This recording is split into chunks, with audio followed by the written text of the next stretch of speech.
ஒரு நாட்டினுடைய உண்மையான இழப்பு என்ன தெரியுமா? அதனுடைய இன்ஃப்ராஸ்ட்ரக்சரை இழப்பது தான். ஸோ அக்டோபர் 10ஆம் தேதியிலிருந்து இன்றைக்கி அக்டோபர் 18ஆம் தேதி இரவு கரெக்டாக 12:25, அதாவது இப்போ 19ஆம் தேதி ஆயிடுச்சுன்னு வச்சுக்கோங்க. ஸோ இப்போ என்ன நடந்துகிட்ருக்கு ரஷ்யாவில் அப்படிங்கிற அந்த செய்தி கொஞ்சம் கொஞ்சமாக தேடி பார்க்கும்போது அவங்களுடைய இன்ஃப்ராஸ்ட்ரக்சர் முழுவதுமாக அழிக்கப்படுது. அப்படி அழிக்கப்படுறதுக்கு பின்னாடி ரஷ்யாவினுடைய மிக முக்கியமான தாக்குதல் அப்படிங்கிறது எல்லாமே இருக்குது. ஸோ ஏன் இன்ஃப்ராஸ்ட்ரக்சரை அழிக்கிறாங்க? அதுவும் ஒரு 3 நாளாக தொடர்ந்து அவங்களுடைய இன்ஃப்ராஸ்ட்ரக்சர் மேலே மட்டுமே ரஷ்யா தாக்குதலை நடத்திட்டு இருக்காங்களே, அதனுடைய காரணம் என்ன? இப்போ நடந்திருக்கிற அப்டேட் என்ன அப்படிங்கிறத பார்க்க போகிறோம். பார்த்துடலாமா?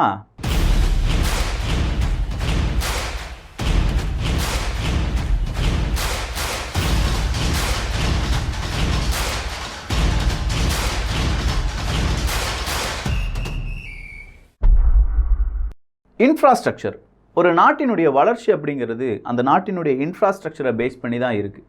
சீனாவை விட இந்தியா வளர்ச்சி குறைவாக இருப்பதற்கு மெயின் காரணமே இந்தியாவில் இருக்கக்கூடிய இன்ஃப்ராஸ்ட்ரக்சர் வளர்ச்சியின்மை அப்படிங்கிறது தான். நம்ம ஏதாவது ஒரு இன்ஃப்ராஸ்ட்ரக்சரை இந்தியாவுக்குள்ளே கொண்டு வந்துடலாமா அப்படின்னு சொல்லி பார்க்கும்போது பலவிதமான எதிர்ப்புகள் அப்படிங்கிறது வரும். நிறைய எதிர்ப்புகளை சமாளித்து தான் நம்ம நாட்டில் ஒரு இன்ஃப்ராஸ்ட்ரக்சர், ஏன் ஒரு பஸ் ஸ்டாண்டு வரணுன்னா கூட அதில் நிறைய விதமான பிரச்சனைகள் இருக்கும். ஸோ நம்ம நாடு அப்படிங்கிறது இயற்கை வளம் பொருந்திய மிக முக்கியமாக குடியரசு மக்களாட்சி அப்படிலாம் சொல்லுவோம்ல, அந்த மாதிரியான ஆட்சி. ஸோ மக்கள் சம்மதிச்சாதான் அங்கே எதுவுமே வர முடியும். ஆனால் சீனாவெல்லாம் நம்ம எடுத்து பார்த்தோம்னா பெரிய அளவில் மக்களுடைய சம்மதம் எதுவுமே தேவையில்லை. அந்த இடம் எனக்கு நாளைக்கு அங்கே ஒரு ரயில்வே ட்ராக் வருது அப்படின்னு சொன்னால் அவ்வளோதான், முடிஞ்சு. ஸோ இந்த மாதிரியான இன்ஃப்ராஸ்ட்ரக்சர் வளர்ந்தால் தான் ஒரு நாட்டினுடைய அதிநவீன தொழில்நுட்பத்தினுடைய ரிசர்ச் அண்ட் டெவலப்மெண்ட்டாக இருக்கட்டும், இல்லாட்டி ஸ்பீட் ஆக்சஸாக இருக்கட்டும், இது எல்லாமே வளரும். நிதர்சனமான உண்மை, அதில் மாற்றுக்கருத்து அப்படிங்கிறது இல்லவே இல்லை. ஆனால் இப்போ உக்ரைனை பொறுத்த வரைக்கும் கடந்த 10 தினங்களில் மட்டுமே அவங்களுடைய இன்ஃப்ராஸ்ட்ரக்சர் 400 இன்ஃப்ராஸ்ட்ரக்சரை அழிச்சிருக்காங்க ரஷ்யா. இந்த 400 இன்ஃப்ராஸ்ட்ரக்சர் அப்படின்னு சொல்லும்போது இது மிகப்பெரிய அழிவு. உக்ரைனை பொறுத்த வரைக்கும் இது மிகப்பெரிய அழிவாக பார்க்கப்படுது. கடந்த 3 தினங்களில் மட்டுமே 30% எலக்ட்ரிசிட்டியை ப்ரொடியூஸ் பண்ணக்கூடிய அந்த தொழிற்சாலைகள் இல்லாட்டி அந்த மாதிரியான அமைப்புகள் எல்லாமே அழிக்கப்பட்டிருக்கிறது. ஸோ எலக்ட்ரிசிட்டி ப்ரொடியூஸ் பண்ணக்கூடிய பவர் கிரிட்ஸ் எல்லாமே அழிக்கப்படுகிறது அப்படின்னு சொல்லும்போது அது 30% இப்போ இல்லவே இல்லையா. இந்த மாதிரியான அழிவு அப்படிங்கிறத உக்ரைன் கொஞ்சமும் எதிர்பார்க்கலை. ஜெலன்ஸ்கி அவர்கள் இன்றைக்கி சொல்கிறாரு, ஆமாப்பா இப்படி டார்கெட் பண்ணுறாங்க, இப்படி அழிக்கிறாங்க, 30% பவர் கிரிட் ஃபெயிலியர் ஆயிடுச்சு, இனி என்ன செய்ய போகிறோம் அப்படிங்கிறது தெரியல, இது எப்படி சரிப்படுத்த போகிறோம், அங்கே தான் மேட்ரு வருது, இது எப்படி சரிப்படுத்த போகிறோம் அப்படிங்கிறது தெரியலை, இதில் ரொம்ப பெரிய அளவு பிரச்சனைகள் இருக்குது அப்படிங்கிறத ஜெலன்ஸ்கி ஓப்பனாக ஒத்துக்கொள்கிறார். ஸோ ரஷ்யாவினுடைய கால்குலேஷன் இதுதான், கரெக்டாக வின்டருக்கு முன்னாடி அவங்களுடைய எலக்ட்ரிசிட்டி அப்படிங்கிறத ஃபுல்லாக பிளாக் அவுட் பண்ணணும். எலக்ட்ரிசிட்டி இல்லை அப்படின்னா இந்த எலக்ட்ரிசிட்டியை நம்பி இருக்கக்கூடிய மோல்டோவாக இருக்கட்டும், போலந்தாக இருக்கட்டும், உக்ரைன்ட்டு கொஞ்சம் எலக்ட்ரிசிட்டிலாம் வாங்கிட்டு இருந்தாங்க. ஸோ இது எல்லாமே நிறுத்தப்படும். அப்படி நிறுத்தப்படும் போது உக்ரைனுக்கு ஆதரவான குரல் அப்படிங்கிறது உக்ரைனுக்கு எதிரான குரலாக மாறுறதுக்கான வாய்ப்புகள் இருக்குது. அப்படியே நம்ம உக்ரைன் பக்கமும் வந்துடலாமே. எலக்ட்ரிசிட்டி இல்லாத உக்ரைன் என்ன செய்வாங்க? ரொம்ப நாடுகள்கிட்ட இருந்து பெட்ரோல் டீசல்லாம் கடன் வாங்குவாங்க. இப்போ உக்ரைன் அங்கே பெட்ரோல் டீசல் எல்லாமே போலந்துட்டு கடன் வாங்கிட்டு இருக்காங்க. அது அந்த போலந்து கொஞ்ச நாள் கொடுத்துட்டு இருந்தாங்க, இப்போ விலை அதிகமாக கொடுக்குறாங்க அப்படிங்கிற ஒரு குற்றச்சாட்டு எல்லாமே வைக்கப்படுது. அடுத்ததான் இப்போ எதுவுமே இல்லைப்பா, கரண்ட் இல்லை, கேஸ் இல்லை, எதுவுமே இல்லாமல் உக்ரைனால் என்ன செய்ய முடியும்? ரொம்ப நாள் தாக்கு பிடிக்க முடியாது. இதுதான் ரஷ்யாவினுடைய மிகப்பெரிய ஒரு கணக்காக இருக்கலாம். புட்டின் அவர்களை பொறுத்த வரைக்கும் அவர் உளவாளியாக இருந்து அதிபராக மாறியிருக்காரு. ஸோ உளவாளியாக இருந்து அதிபராக மாறின ஒரு நபருடைய மூளை எந்த அளவுக்கு செயல்படும் அப்படிங்கிறது நம்ம எல்லாருக்குமே தெரியும். அதை அசலாக காண்பித்து கொண்டிருக்கிறார். பல நாடுகள் ரஷ்யாவுக்கு எதிராக ஒன்றிணையும் போது ரஷ்யா துல்லிய தாக்குதல் வழியாக இந்த எனர்ஜி செக்டார் மீது இவ்வளோ பெரிய தாக்குதலை நடத்தி உக்ரைனை ஆமாம் இது ஒரு பெரிய தாக்குதல் தான் அப்படின்னு சொல்ல வச்சுருக்காங்க. இது மட்டும் தானா? இன்றைக்கி பல நாடுகள்கிட்ட இவங்க கோரிக்கை வச்சுருக்காங்க. உக்ரைனை பொறுத்த வரைக்கும் அயன்டோம் தாங்க அப்படின்னு சொல்லி இஸ்ரேல்கிட்ட நேரடியாக ஒரு ரிக்வஸ்ட் வச்சுருக்காங்க. ஆனால் இஸ்ரேல் அயன்டோம்லாம் கொடுக்குற மாதிரியான ஒரு ஐடியாலேயே இல்லை. அயன்டோம் டெக்னாலஜி அப்படிங்கிறது அது இஸ்ரேலுக்கான மட்டும் டெக்னாலஜி, அதை வேறு நாடுகளுக்கு நாங்கள் கொடுக்க மாட்டோம் அப்படின்னு சொல்லிட்டாங்க. சரி, அயன்டோம் இல்லைனாலும் வேறு ஏதாவது ஏர் டிஃபென்ஸ் சிஸ்டம் எங்களுக்கு கிடைக்குமா அப்படிங்கிற ஒரு கோரிக்கை வைக்கப்படுது. ஏர் டிஃபென்ஸ் சிஸ்டம் தான் இப்போ யாருக்கு தேவை?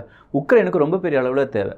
ஏர் டிஃபென்ஸ் சிஸ்டம் அப்படின்னு சொல்லும்போது சர்ஃபஸ் டு ஏர் மிசைல் அதுதான் ரொம்ப பெரிய அளவில் முக்கிய தேவையாக இருக்குது. மொபைலாக இருக்கக்கூடிய சர்ஃபஸ் டு ஏர் மிசைலாக இருந்தால் அந்த அளவுக்கு நல்லதுன்னு சொல்கிறாங்க. ஏன்னா ஒரு தடவை ஒரு ஏவுகணை செலுத்தி விட்டு அங்கேருந்து கொஞ்சம் தூரம் தள்ளி போயிட்டோம்னா செலுத்தின நபர்களை ரஷ்யாவால் அழிக்கவே முடியாது. ஆனால் ரஷ்யாவினுடைய பலவிதமான விமானங்களாக இருக்கட்டும், ட்ரோனாக இருக்கட்டும் அழிக்கப்படும். ஒரே நாளில் ரஷ்யாவினுடைய ஒரு 80-85% ட்ரோனை அழித்தோம் அப்படின்னு சொன்ன உக்ரைன் இன்னைக்கு ஜெலன்ஸ்கி அவர்களே சொல்கிறாரு, புதுசாக ட்ரோன் அட்டாக்கை ரஷ்யா பண்ணிட்டு இருக்காங்க. ஸோ விலை குறைந்த ட்ரோன்ஸை வச்சு அவங்களுடைய அட்டாக் எல்லாமே இருக்குது, இதை எங்களால் ப்ரிடிக்ட் பண்ணவே முடியலை அப்படின்னு சொல்கிறாங்க. அட்டாக் ரொம்ப பெரிய அளவில் நடந்துகிட்டே இருக்குது. ஆனால் விலை குறைவான ட்ரோன்ஸ் அப்படின்னு சொல்லும்போதே ஒரு விஷயத்தை நல்லா புரிஞ்சுக்கோங்க. ரஷ்யா ஆட்டம் காண்பிக்குது. எப்படி ஆட்டம் காண்பிக்குதுன்னா, இருக்கிற டெக்னாலஜி எல்லாத்தையுமே யூஸ் பண்ணுறாங்க. நல்லா கவனிச்சிங்கன்னா, இந்த ரஷ்யா உக்ரைன் பிரச்சனை தான் ஹைப்பர்சோனிக் மிசைல் அப்படிங்கிறது பயன்படுத்தப்படுது. இந்த ஒரு யுத்தம் நடந்துட்டு இருக்கும்போது தான் அவங்க சப்மரைன் வழியாக இருக்கக்கூடிய டோர்படோஸ் அப்படிங்கிறத மிகப்பெரிய அளவில் டெஸ்ட் பண்ணுறாங்க. இந்த ஒரு யுத்தம் நடக்கும்போது தான் பலவிதமான research and development, cyber security எல்லாத்தையுமே பலப்படுத்துது ரஷ்யா.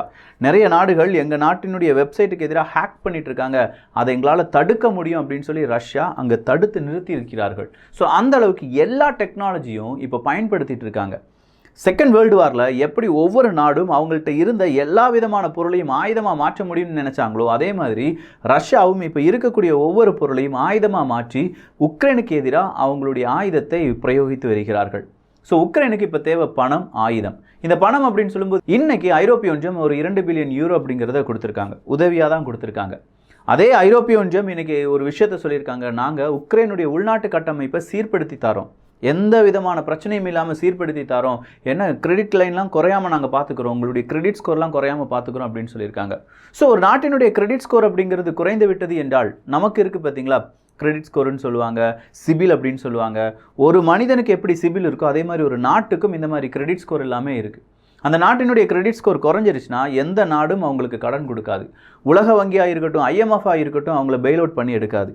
ஸோ இந்த மாதிரி பிரச்சனைகள் வருவதனால தான் இந்த கிரெடிட் ஸ்கோரை கம்மி பண்ணாமல் சில நாடுகள் என்ன செய்வாங்க, கொஞ்சமாக பேச்சுவார்த்தையெல்லாம் நடத்தி, இப்போ கடன் கொடுக்க வேண்டியிருக்கா, எப்பா 1 மாதம் இல்லாட்டி 3 மாதம் ஆகும் அப்படின்னு சொல்லி அப்படியே பேச்சுவார்த்தையெல்லாம் நடத்தி வைப்பாங்க. இல்லை கடனுக்கு பதிலாக கொஞ்சோண்டு வட்டியை மட்டும் செலுத்துவார்கள். அப்படி இல்லைனா பிற நாடுகளிடமிருந்து கடன் வாங்கி அந்த கடன் அடைப்பாங்க. ஸோ இப்படி ஒரு கிரெடிட் ஸ்கோர் குறையாமல் பார்த்துக்கொள்வார்கள். ஏன்னா இந்த கிரெடிட் ஸ்கோர் அப்படிங்கிறது ஒரு நாட்டினுடைய எதிர்காலம். அவங்களுடைய எதிர்காலத்துக்கு இந்த கிரெடிட் ஸ்கோர் ரொம்ப பெரிய இம்பார்ட்டன்ட். அப்படின்னால இப்போ ஏற்பட்டு இருக்கிற இந்த யுத்தத்தினால பல பில்லியன் $1 அளவுக்கான இழப்பு யாருக்கு இருக்கும், உக்ரைனுக்கு இருக்கும். அப்படி இருக்கக்கூடிய உக்ரைனை ரீஸ்ட்ரக்சர் பண்ணி எடுப்பது அவ்வளோ சுலபமான விஷயம் கிடையாது. அந்த நேரத்தில் நிறைய கடன் வாங்க வேண்டியதாக இருக்கும். ஸோ ஐரோப்பிய ஒன்றியத்தினுடைய இந்த ஒரு கேரண்டி உக்ரைனுக்கு ஒரு பூஸ்ட் மாதிரி, ரொம்ப பசியோடு இருக்கிறவனுக்கு ஒரு பிரியாணி போட்ட மாதிரி. ஏன்னா அந்த அளவுக்கு இவங்களுடைய இன்ஃப்ராஸ்ட்ரக்சர் எல்லாமே சேதமாயிட்டு இருக்கு. அக்டோபர் 10 நான் சொன்னேன் 400 இன்ஃப்ராஸ்ட்ரக்சர் அழிச்சிருக்காங்க அப்படின்னு சொல்லி. 30% பவர் கிரிட் செயலிழந்து விட்டது. அவங்களுடைய ரோடு, அவங்களுடைய ட்ரெயின் சர்வீஸ் இது எல்லாமே முடக்கப்பட்டிருக்கிறது. அடுத்ததா இவங்களுக்கு இருக்கக்கூடிய ஒரு பிரச்சனை, இங்கே யார் ரஷ்யன்ஸ் யார் உக்ரைனியன்ஸ் அப்படிங்கிற ஒரு டிஃப்ரெண்ட்டை சரியாக இவங்களால புரிஞ்சுக்கிட முடியல உக்ரைனால். ஸோ இவங்களை கண்டுபிடிக்கணும். இங்கே இருக்கக்கூடிய உக்ரைனில் இருக்கக்கூடிய கருப்பாடுகளை கண்டுபிடிக்கணும். அந்த கருப்பாடுகளை கண்டுபிடிச்சது மட்டும் கிடையாது, அவங்கள சரியாக பழி வாங்கிட்டோம்னா இந்த ப்ரோ ரஷ்யன்ஸ் அப்படிங்கிறவங்களே உக்ரைனுக்குள்ளே இருக்க மாட்டாங்க. ப்ரோ ரஷ்யன்ஸ் தான் இந்த பிரச்சனைக்கே காரணம். ரஷ்யாவின் ஆதரவாளர்கள் இங்கே இருந்துக்கிட்டே ரஷ்யா வாழ்க அப்படின்னு சொன்னால் உக்ரைனியர்களுக்கு கோவம் வருமா வராதா? அப்படி கோவம் வரும்போது அவங்க என்ன செய்வாங்க, ஒட்டுமொத்தமாக ப்ரோ ரஷ்யன்ஸ் வந்துட்டாங்க அப்படின்னு சொல்லுவாங்க. இது ஒரு பெரிய கிளாஷாக மாறும். நாங்கள் தனியாக பிரிஞ்சு போகிறோம்டா, என்னை அடிச்சிட்டாங்க அப்படிலாம் சொல்லி வரும். ஸோ இது ஒரு நாட்டை 2 துண்டாக மாற்றக்கூடிய வல்லமை படைத்தது தான் இந்த ப்ரோ ரஷ்யன்ஸ். பிற நாட்டின் மீது தீராத அன்பும் காதலும் கொண்ட நபர்கள், இல்லாட்டி பிற நாட்டிலேருந்து வந்த நபர்கள் பிரிவினைவாதிகள். இவங்கள சிம்பிளாக சொல்ல போனால் பிரிவினைவாதிகள். இந்தியாவிலும் பிரிவினைவாதிகள் அப்படிங்கிறவங்க இருக்காங்க. அவங்கள வளர்த்து விட்டா இந்தியாவுக்குள்ளும் சமாதானமாக நம்மளால் வாழவே முடியாது. இதே மாதிரி எதையாவது பேசிக்கிட்டே இருப்பாங்க. ஸோ இந்த பிரிவினைவாதிகள் இல்லாட்டி ரஷ்யன்ஸ் அப்படிங்கிறவங்கள கண்டுபிடிக்கணும். அதுக்காக ஜெலன்ஸ்கி அவர்கள் எல்லா சிட்டிசன்ஸுக்கும், அங்கே இருக்கக்கூடிய எல்லா சிட்டிசன்ஸுக்கும் சீக்கிரமாக ஒரு லாங்குவேஜ் எக்ஸாம் அப்படிங்கிறத வைக்க போகிறாங்க. இந்த லாங்குவேஜ் எக்ஸாமை பயன்படுத்தி யார் உக்ரைனை சார்ந்தவர்கள் யார் ரஷ்யாவை சார்ந்தவர்கள் அப்படிங்கிறத கண்டுபிடிக்க போகிறாங்களாம். இது எந்த அளவுக்கு சாத்தியமாகும் அப்படிங்கிறது தெரியல, பட் எப்படியெல்லாம் யோசிக்கிறாங்க அப்படிங்கிறத நான் உங்களுக்கு சொல்லிக் கொடுக்குறேன். ஸோ ஒரு லாங்குவேஜ் எக்ஸாம் வச்சு இவர் உக்ரைன் தான்ப்பா, ஒன்றும் நமக்கு பெரிய பிரச்சனைலாம் தரமாட்டார் அப்படின்னு சொல்கிற அளவுக்கு ஒரு நாடு மாறி நிற்கிறது. சரிப்பா, இப்போ புட்டின் அவர்கள் என்னதான் நினைச்சிட்டு இருக்காரு அப்படின்னு பார்த்தா, இப்போ புதுசாக ஒரு டீலிங் ஓடிட்டு இருக்கு. ஈரான்கிட்ட இருந்து எண்ணிலடங்கா ஏவுகணைகளையும் ட்ரோன்ஸையும் ரஷ்யா வாங்க போகிறது அப்படிங்கிறது தான்.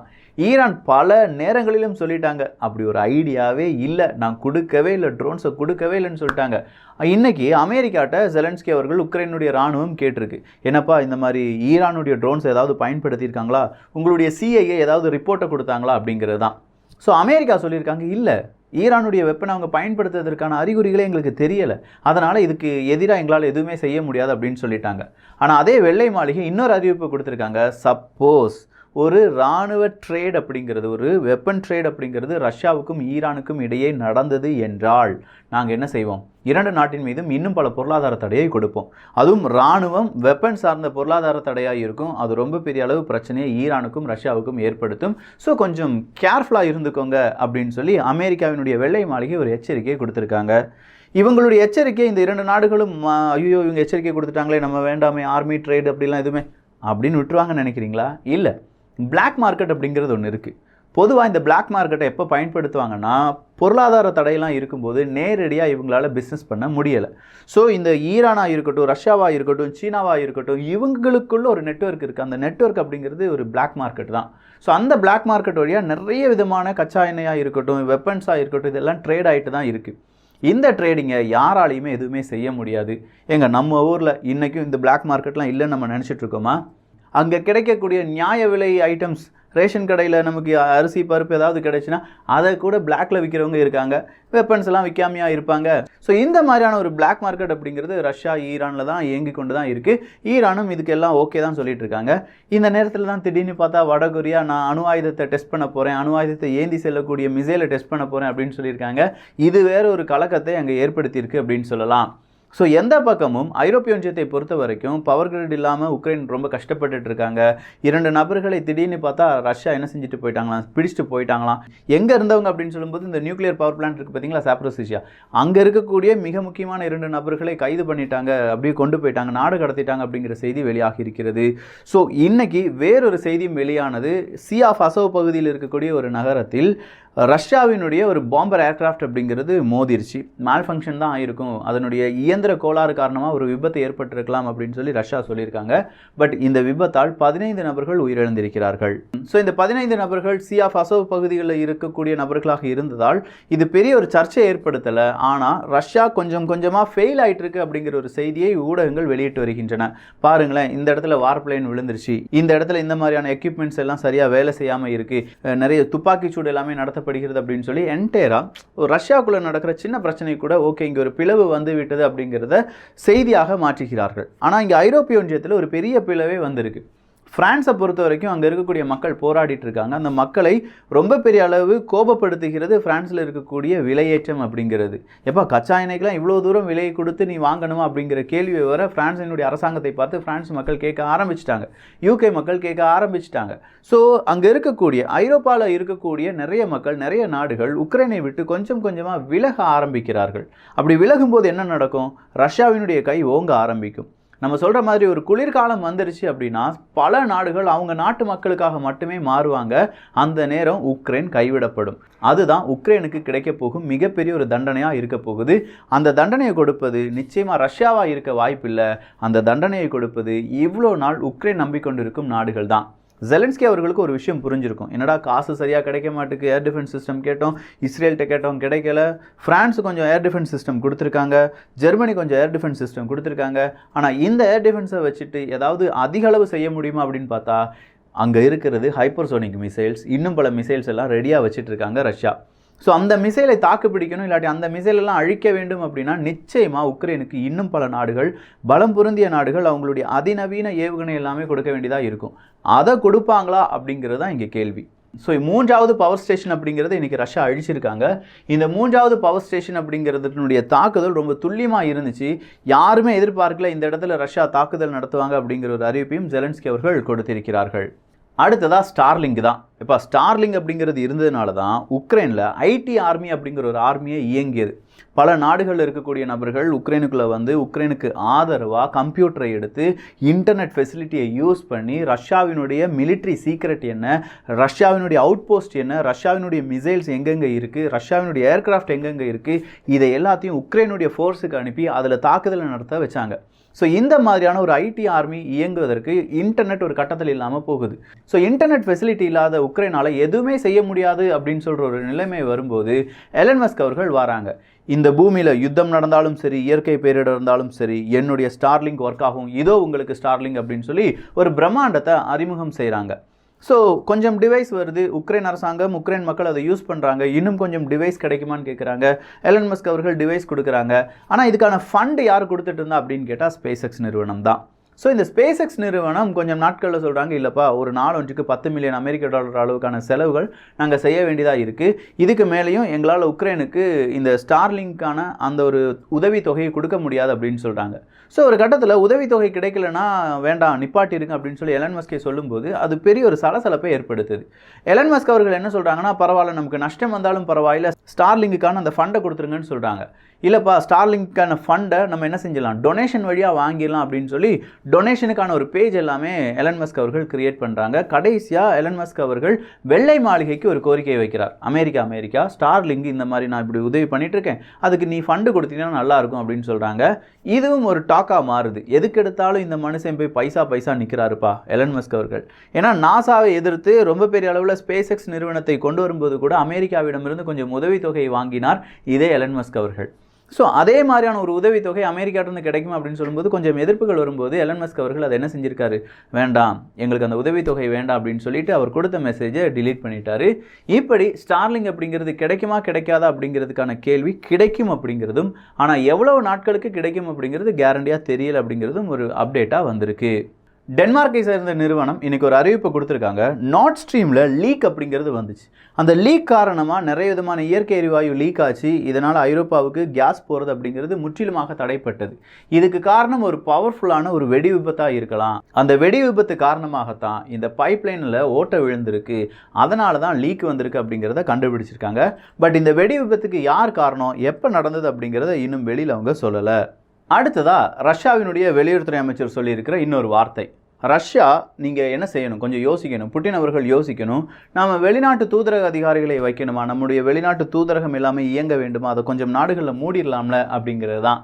ஏன்னா ரஷ்யாவினுடைய தூதரக அதிகாரிகள் உளவு வேலை செய்கிறார்கள் அப்படின்னு சொல்லி நிறைய இடத்துல ரஷ்யாவினுடைய தூதரக அதிகாரிகள், தூதரகத்தில் வேலை செய்யக்கூடிய நபர்கள் எல்லாருமே ரஷ்யாவுக்கே திரும்ப அனுப்பப்பட்டாங்க. அப்படி ரஷ்யாவுக்கு திரும்ப வரும்போது ரஷ்யா என்ன செஞ்சாங்கன்னா, பழி வாங்குற மாதிரி என் நாட்டு தூதரக அதிகாரிகளையா நீ அனுப்புகிற, ஓ நாட்டு தூதரக அதிகாரிகள் நான் அனுப்ப போகிறேன் அப்படின்னு சொல்லி அவங்களும் திருப்பி அனுப்பிவிட்டாங்க. ஸோ இப்போது பிரச்சனை ரொம்ப பெரிய அளவில் முற்றிக்கொண்டே இருப்பதால் வெளியுறவுத்துறை அமைச்சர் சொல்லியிருக்காரு, பேசாமல் எம்பசியெல்லாம் நம்ம மூடிடலாம் அப்படின்னு சொல்லி. ஆனால் இப்படி மூடிட்டாங்கன்னா என்ன நடக்கும்னா, அது இரண்டு நாட்டு உறவை முற்றிலுமாக பாதிக்கும். ஸோ உதாரணத்துக்கு சொல்கிறேனே, ரஷ்யாவினுடைய தூதரகம் அப்படிங்கிறது இந்தியாவில் இருக்குது. இந்தியாவிலேருந்து அவங்களுடைய தூதரகத்தை மூடுறாங்க அப்படின்னா ஒட்டும் வேண்டாம், உறவும் வேண்டாம், இனி ரஷ்யா கூட நம்ம பேசக்கூடாது, ரஷ்யாவினுடைய ப்ராஜெக்ட் எதுவுமே இருக்கக்கூடாது, ரஷ்யர்கள் இங்கே வரக்கூடாது அப்படிங்கிற மாதிரி மாறிடும். ஏன்னா ரஷ்யர்கள் இங்கே வரணும்னா கண்டிப்பாக தூதரக அதிகாரிகள் இருக்கணும், நாம் ரஷ்யாவுக்கு போகணும்னா இங்கே ஒரு தூதரகம் வேண்டும், அந்த விசா ப்ராசஸிங் எல்லாத்துக்கும். ஸோ ஒரு இடத்துல தூதரகம் இல்லை அப்படின்னா கண்டிப்பாக இரண்டு நாடுகளுக்கிடையே எந்த விதமான தொடர்பும் இருக்காது. அந்த மாதிரியான ஒரு சிச்சுவேஷன்ஸ்க்கு ரஷ்யா கொண்டு வரணும். ஏன்னா ரஷ்யாவுக்கு இங்கே இழப்புகள் அதிகமாக இருக்குது. ஸோ ஏன்னா ரஷ்யாவுக்கு இங்கே பலவிதமான தடைகள் இருக்குது. பொருளாதார தடையிலிருந்து டூரிஸ்ட் கூட, ரஷ்யாவினுடைய டூரிஸ்ட் கூட ஐரோப்பிய ஒன்றியத்துக்குள் நுழைய முடியவில்லை, இதை நீங்கள் கன்சிடர் பண்ணணும் அப்படின்னு சொல்லி கேட்டிருக்காங்க. புட்டின் அவர்கள் இதற்கு சம்மதம் தெரிவித்தார்கள் என்றால் இங்கே டீகப்ளிங் அப்படிங்கிறது பெரிய அளவில் செய்யப்படும். பல நாடுகள் இதனால் பாதிப்படைவாங்க. ஸோ உக்ரைனை பொறுத்த வரைக்கும் இப்போ, அதாவது 19ஆம் தேதி அக்டோபர் மாதம் 2022 விடிய கால 1 மணிக்கு உக்ரைன் என்ன சொல்லியிருக்காங்கன்னா, யுத்தம் கொஞ்சம் கிரிட்டிக்கல் ஸ்டேஜில் இருக்குது அப்படிங்கிறது தான். ஸோ கிரிட்டிக்கல் ஸ்டேஜில் இருக்கக்கூடிய இந்த யுத்தத்தை யார் தீர்மானிக்க போகிறார்கள் அப்படின்னா, இனி உக்ரைனுக்கு யார் ஆயுதங்களை கொடுக்க போகிறாங்க, அந்த ஆயுதத்துக்கான ட்ரைனிங்கை யார் கொடுக்க போகிறாங்க, ரஷ்யாவினுடைய அடுத்த கட்ட தாக்குதலுக்கு யார் யார் காரணமாக இருக்க போகிறாங்க, வடகொரியா காரணமா, ஈரான் காரணமா, இல்லை சீனா ஏதாவது வெப்பனை சப்ளை பண்ண போகிறாங்களா, இப்படி ஒரு 5-6 கேள்விகள் தான் இருக்குது.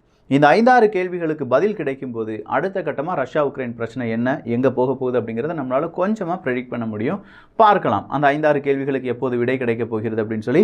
எப்போ விடை கிடைச்சாலும் வியூகத்தில், தமிழ் வியூகத்தில் பகிர்ந்து விடுவேன். ஸோ எல்லாருமே தமிழ் வியூகம் பேஜை சப்ஸ்கிரைப் பண்ணிக்கோங்க, ஃபேஸ்புக்கில் ஃபாலோ பண்ணிக்கோங்க.